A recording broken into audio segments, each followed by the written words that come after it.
માનો કે સોનું છે, 2, 5, 10 તોલાની લગડી છે અને ગટરમાં પડી ગઈ, ગંગા એમાં તેમાં ખોટની જગ્યાએ પડી ગઈ, પડી 5 વર્ષ 15 વર્ષ બાદ તારી તો રંગ બદલાઈ ગયો, ગંધ બદલાઈ ગયો, એ હવે તે પીળું નથી દેખાતું, કાળું મેચ થઈ ગયું, આમ સુમરો તો દુર્ગંધ આવે છે.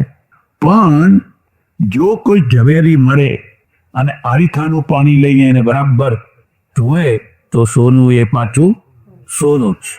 સોનું એ અભિજાત કહેવાય, એને કહેવાય અભિજાત.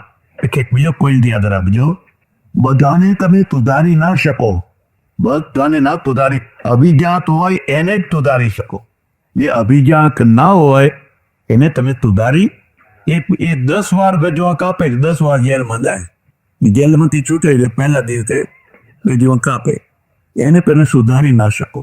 એટલે દ્રવ્ય ગુણ, ગુણ એનો પોતાનો અસાધારણ છે, અને બીજો છે એ સંપર્કથી આવેલો છે.